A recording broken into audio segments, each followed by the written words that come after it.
Story 1. The Haunting of the Antique Doll.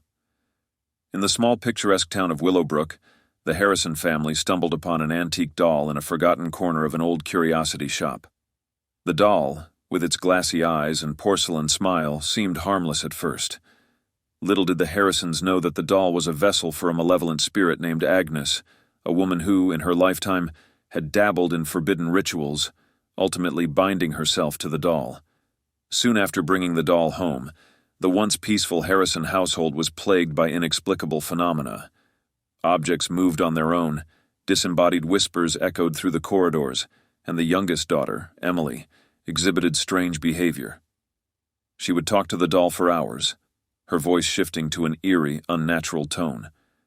As the situation escalated, the desperate family sought the help of a renowned psychic medium, Madame Elara, known for her expertise in dealing with supernatural entities. Madame Elara immediately sensed the demonic presence within the doll. Through a series of intense and harrowing exorcism rituals, she managed to establish a connection with Agnes. In a chilling séance, Agnes's tormented spirit revealed her tragic story, a tale of obsession, desperation, and the dark arts. With great effort, Madame Elara managed to sever the connection between Agnes and the doll, setting her spirit free and freeing Emily from the clutches of possession. To ensure that Agnes could never harm anyone again, Madame Elara performed a ritual that bound the spirit to an ancient amulet, keeping her contained and preventing her from causing further harm. The doll, now stripped of its sinister energy, was buried deep in the woods, far away from civilization, ensuring that its dark secret would remain buried forever. Story 2. The Cursed Painting. In the heart of the bustling city, the prestigious Everhart Gallery acquired a mysterious painting titled The Descent into Madness. The painting, created by an obscure artist named Victor Ivanov, was said to be infused with a demonic entity. Legend had it that Victor, driven by an insatiable thirst for artistic brilliance, had conducted a dark ritual to summon a demon, sacrificing his sanity in the process. As the painting found its way into the gallery, strange and evil events began to unfold. Those who came into contact with the painting experienced vivid nightmares, debilitating anxiety, and an overwhelming sense of dread. The gallery staff dismissed these incidents as mere coincidence, but the truth was far more sinister. Amelia Caldwell, a talented yet skeptical art curator, became fascinated by the painting's eerie history. Dismissing the warnings of her colleagues, she decided to display the painting in her own home, believing the legends to be mere superstition. However, Amelia's life took a nightmarish turn from the moment the painting adorned her wall. She began to experience horrifying visions, twisted, otherworldly scenes that felt like they were pulled from the depths of hell itself. Compelled by an unseen force, Amelia started painting these grotesque images, her once pristine canvases now marred by the influence of the demonic entity. Realizing the gravity of her situation, Amelia sought the help of a brilliant occultist, Professor Samuel Blackwood. Together, they embarked on a perilous journey to break the demonic influence over Amelia and sever the connection between Victor Ivanov's madness and the painting. Armed with ancient texts, protective charms, and sheer determination, they performed a daring ritual. The room trembled as they chanted incantations, their voices resonating with power. The very air crackled with energy as the ritual reached its climax. The demonic entity fought back fiercely, its dark tendrils lashing out, but the combined efforts of Amelia and Professor Blackwood prevailed. With a blinding flash of light, the demonic presence was expelled from the painting, banished back to the depths from whence it came.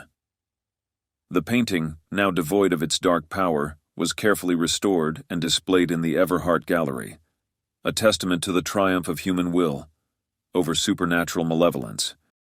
Story 3. The Possessed Mirror. In the outskirts of a sleepy town, nestled amidst a dense thicket of ancient oaks, stood a weathered farmhouse that had long been abandoned. Inside the farmhouse, hidden away in a forgotten attic, rested an ornate mirror with intricate Gothic carvings. Unbeknownst to anyone, the mirror was a portal to a demonic realm, a gateway that allowed dark and malevolent forces to seep into the world of the living. Years passed, and the farmhouse was eventually purchased by the Thompson family, who sought a peaceful, secluded life away from the hustle and bustle of the city. The mirror, still shrouded in mystery, remained undisturbed in the attic. However, as the days turned into nights, the farmhouse became a hotbed of paranormal activity. Unexplained scratches marred the walls, strange symbols appeared on the floor, and disembodied whispers echoed through the halls. The family's young son, Jacob, began to display disturbing behavior. His once bright eyes now clouded with a sinister glint. He would often be found standing in front of the mirror, murmuring incomprehensible words, his gaze fixed on something unseen.